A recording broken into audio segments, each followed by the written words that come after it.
bagi menjadikan Parlimen sebuah entiti yang relevan dan dengan mutu pembahasan yang tinggi.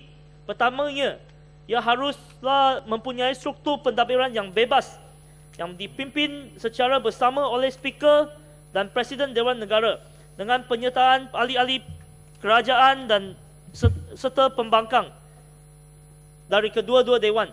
Untuk tujuan ini, Akta Perkhidmatan Parlimen 1963 yang dimansuhkan pada tahun 1992 haruslah dipulih. Kedua, Parlimen Malaysia memerlukan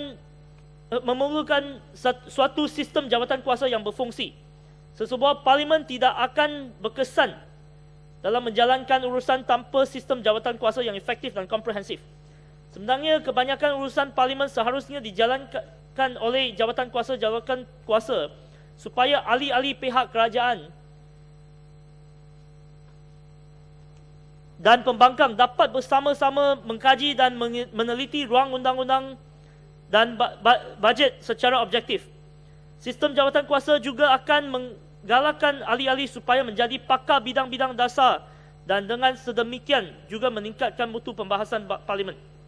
Ketiga, ahli-ahli parlimen sepatutnya dibekalkan dengan pembantu penyelidik dan pembantu politik.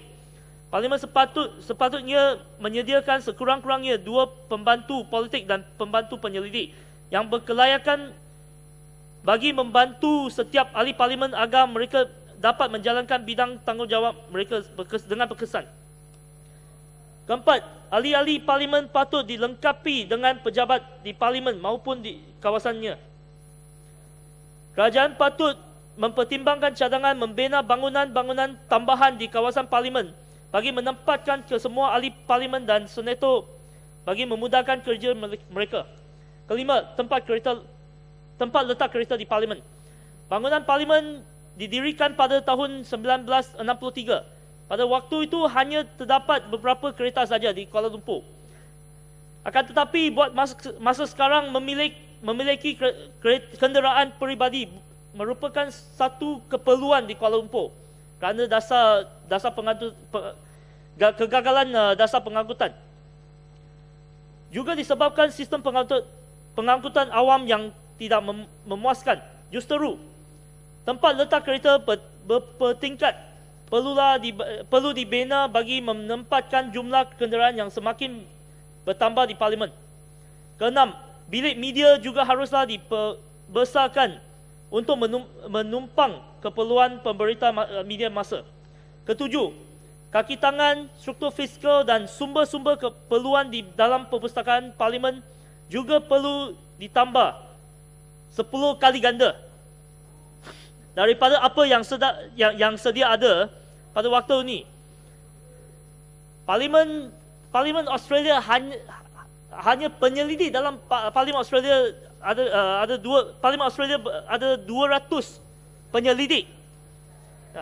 Itu harus diadakan. Datuk Yang di-Pertua, Bank Negara telah membenarkan bank-bank yang mengeluarkan kad kredit menghentikan amalan sekarang yang memberi tempoh bebas faedah 20 hari efektif hari ini. Pindahan ini akan mengakibatkan kesukaran di kalangan golongan pekerja miskin dan pihak-pihak yang berpendapatan sederhana yang berkisar baki-baki kredit kad mereka. Ia juga dengan tidak sewenang-wenang menjejaskan ekonomi peruncit yang mana telah pun terjejas dengan perbelanjaan yang lemah yang diakibat oleh kenaikan harga minyak baru-baru ini. Bank Negara telah bertindak dengan tidak berhati perut membenarkan pengeluar kad kredit atau bank menambah keuntungan yang melimpah. Lebih memudaratkan ianya dilakukan pada waktu ekonomi yang merundum. Di bawah penyusunan sebelum hari ini, pemegang kad kredit menikmati tempoh bebas faedah 20 hari bagi transaksi runcit mereka. Walau bagaimanapun, selepas Julai, hanya mereka yang menjelaskan bil mereka sepenuhnya sebelum tarikh akhir pembayaran sahaja layak kepada hari-hari bebas faedah tersebut. Kepada mereka yang membuat pembayaran separuh atau minimal, akan dikenakan faedah yang pada hari pembelian. Mereka akan dikenakan dan dimasukkan ke akaun pemegang kad. Satu lagi pendekatan yang memberi manfaat kepada bank-bank yang mengeluarkan kad kredit yang melibatkan pengguna ialah caj pembayaran lewat. Sebelum ini, caj lewat hanya dikenakan 1% daripada jumlah bayaran saja. Sekarang caj minimum RM10 atau 1% dikenakan pada jumlah baki akhir. Pendekatan ini akan membawa keuntungan lumayan kepada pengeluar kad atau bank. Ramai akan mengalami kesukaran akibat dasar baru ini.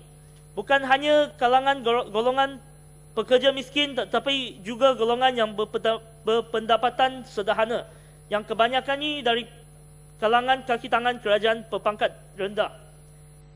Dasar ini juga akan memberi kesan buruk kepada ekonomi yang lemah dan rapuh.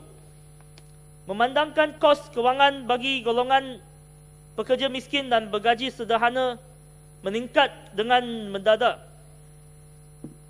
sudah tentu mereka akan mengurangkan perbelanjaan. Secara ringkas, bagi mendapatkan habuan dengan tamaknya, bank negara dan bank-bank yang lain telah membunuh pihak yang sepatutnya memberi keuntungan kepada ekonomi berpada. Ya, Muhammad. Ya. Bendera dah habis ya? Ada sedikit lagi. Jadi sambunglah besok hari, Muhammad. Okay. Ada usul penangguhan. Okay.